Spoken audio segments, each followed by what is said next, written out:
Darkness Ascendant, Month of Winter Zeb, Portal Year 11. Welcome back to AC Lore, where we dive ever deeper into the evolving saga of Asheron's Call. Last time we explored the largest monthly update so far, Shadows of the Past. Make sure to catch up on that episode or start from the beginning with Heeding the Call. Today we unravel the mysteries introduced in the March 2000 update, Darkness Ascendant. As the shadows continued to deepen across the land, an increasing sense of foreboding took hold amongst the inhabitants of Dereth. Adventurers began to encounter even more eerie phenomena and unearthly forces that signaled the return of long-buried secrets. The tranquil days of Dereth were disrupted by the continued appearance of mysterious, ominous structures, as well as the discovery of shadow and crystal fragments, hinting at untapped power and dark knowledge yet to be revealed.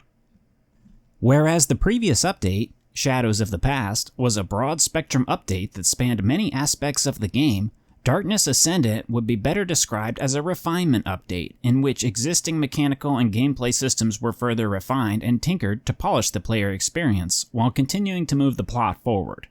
We will get to these changes in a short while, but as always, let us set the stage for this update by examining the teaser text for this month. On a bluff overlooking Kayaban, Genevieve and Hendak stood with the old woman, silhouetted by the setting sun, which had been dwindling over the last 3 months and now glowed a feeble red. Sulfur-tinted clouds had been racing across the land all day. A storm was brewing. Soon, the looming dark of the demon would be seen on the northern horizon. It appeared more frequently as of late. Little wonder the 3 master smiths had hastened to finish the design of their new gemstone armor. The moons hung low in the east, swollen, filling more of the sky every day. Some whispered that they were falling. Hendak had called it a hunter's moon, and Jenna had shivered. She held a sputtering torch close to the ground. Just beyond them, in a large circle, the sand had changed to a fine, ash-gray powder. "What do you think, Mistress Najmima?" she said. "Is it like the others?" The old archmage walked to the center of the ash. She stretched out her palms, closed her eyes, and flinched as if struck. "Pain, child," Najmima whispered. "A voice beneath here screams in agony. No, many voices, shrieking as one.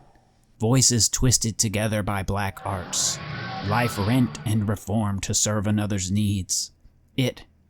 They, have slept for ages, but are now bidden to wake and serve again. The magic coursing through the land, it twists around a black void. There is a parasite beneath us." Jenna and Hendak exchanged a knowing look. The first thing to note from this passage is the increasing presence of the visage of Baal Zoran in the skies, implying perhaps that the being is becoming stronger in tandem with the continued appearance of the shadows and crystal fragments after the destruction of the great work at Furor. More than anything, this text leaves us with an ominous impression as to the future.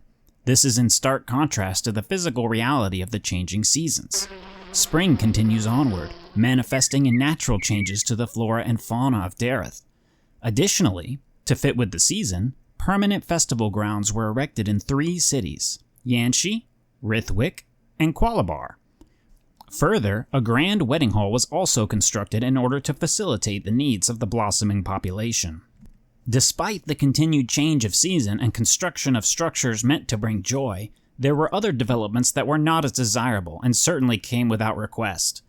In 13 separate locations, gigantic objects that came to be known as shadow spires erupted from the earth, leaving countless questions for those who came to observe them. These spires were located not just in wilderness locations, but near the beating heart of civilization, appearing nearby to many populated towns, causing a growing sense of anxiety to the residents. Additionally, despite the season, as the month carried on, unusual physical changes in the environment could be observed. Already mentioned was the increasing presence of the visage of Baal Zoran in the skies, but further, the sun seemed to appear smaller and smaller, tinted with red, while the moons appeared to enlarge, causing some to fear that they were, in fact, falling toward the surface.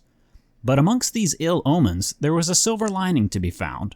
While those of Dereth actively sought to forge the new Atlan weapons, Master Smiths were hard at work attempting to utilize the newly discovered crystals and shadow fragments, and to great success. We can learn more from the General Histories of Dereth, Volume 4. The festive spring atmosphere of flowers, bees, and marriage ceremonies was disturbed by a series of earthquakes that preceded the eruption of bizarre shadow spires across the face of Dereth. These enormous constructions burst from the ground near the towns of Kayaban, Tufa, Sawado, Tautau, Cragstone, and Eastham. Travelers reported seeing spires in the deep wilderness as well. Sages claimed they were somehow alive, but little could be proven, for no way could be found to enter them. Though brooding and malevolent looking, the spires floated harmlessly over the land for many days. Then came the abductions.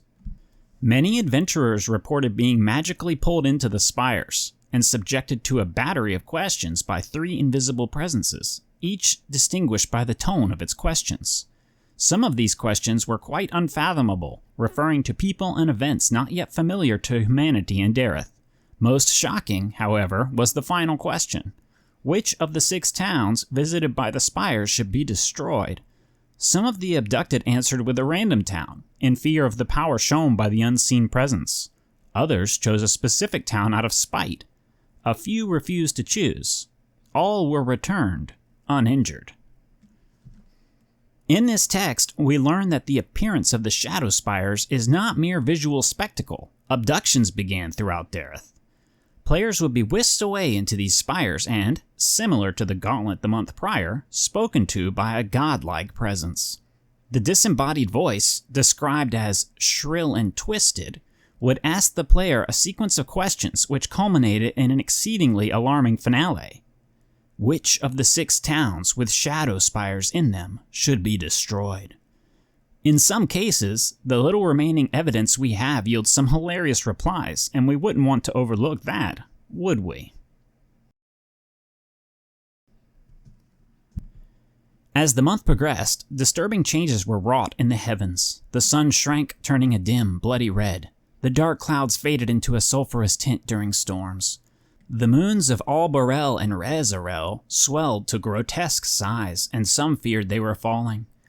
Through it all, the form of a demon lurked among the northern horizon, visible only during the most violent tempests. In the face of what seemed to be an impending catastrophe, the people of Dereth worked feverishly to prepare their defenses. Many sought the ancient weapons of Atlan that had been recovered the previous month. Studying the Atlan weapons and referencing clues in ancient texts, the Master Smiths, Jibril ibn Rashid, Koga Hideki, and Alian the Steel Forger managed to create suits of Shadow Hunter armor from the gems and shards taken from the shadows and crystal fragments. Those who brought them these hard-to-recover trophies could have them fashioned into this exquisite mail.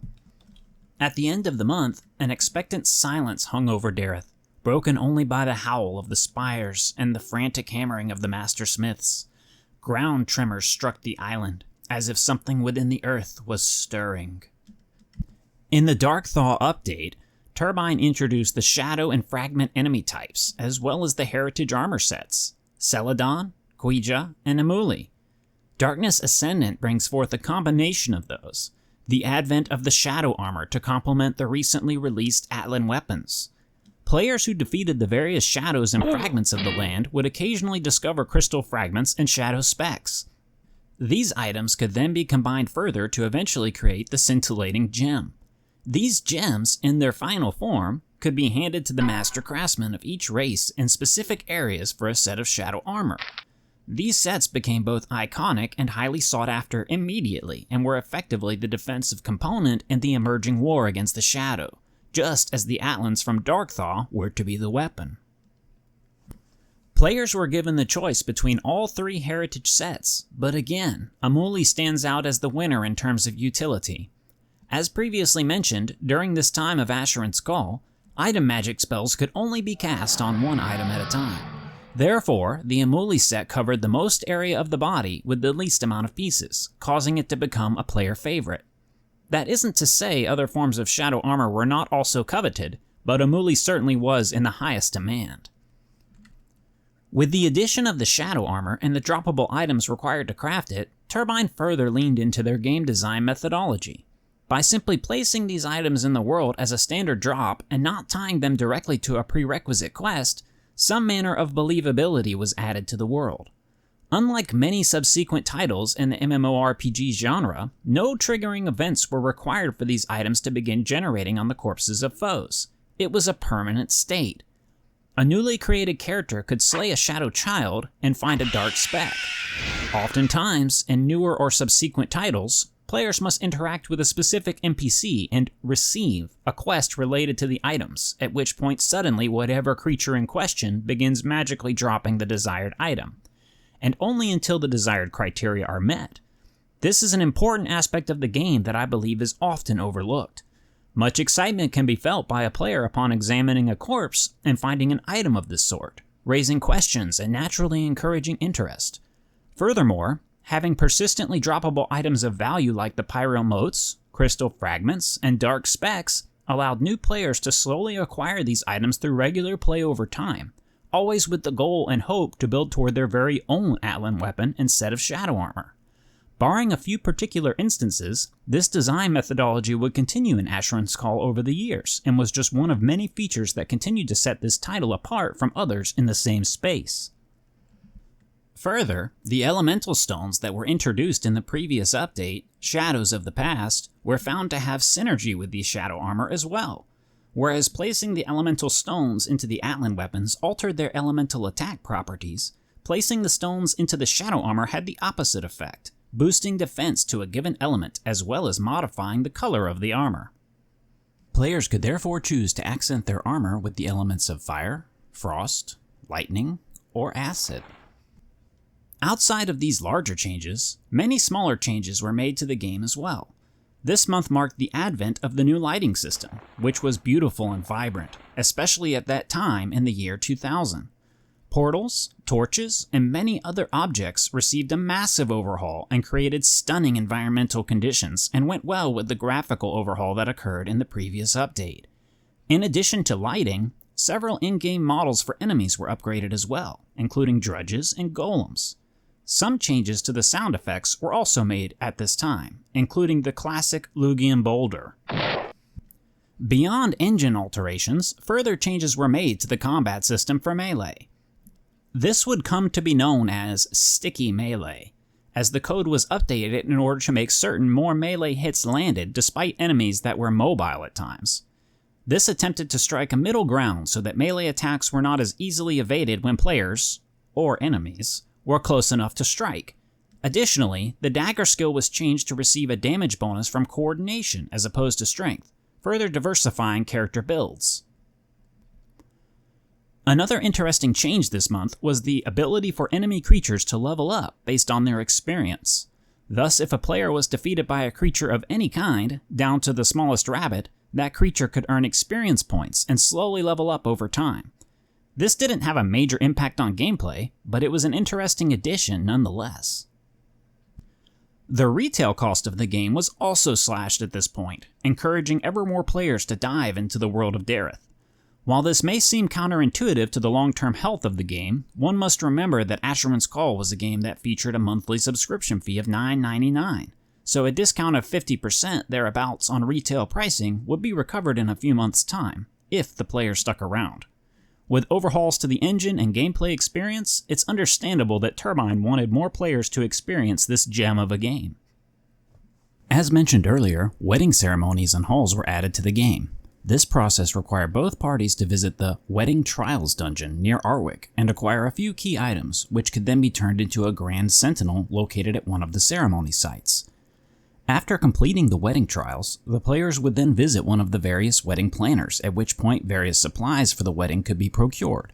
This includes wedding gowns, bouquets of flowers, cake decorations, and more. Most importantly, these planners sold the invitations, which could then be used to reach a given ceremony site. Cephalopod was kind enough to partake in the ceremony with me, as well as several attendants.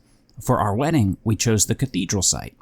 Once everyone was gathered in the old Arwick subway, the portal was opened, allowing the bride, groom, and their entourage to be whisked away to a beautiful island. After a short walk to the ceremony center from the drop point, everyone found their seats and the ceremony was able to begin.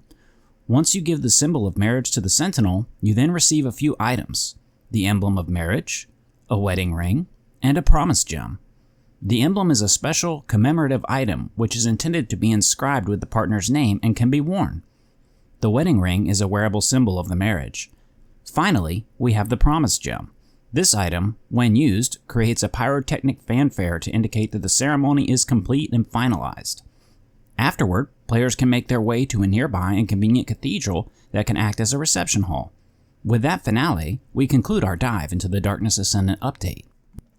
Thank you for joining me on this continuing journey into the lore of Asheron's Call's third major update, Darkness Ascendant.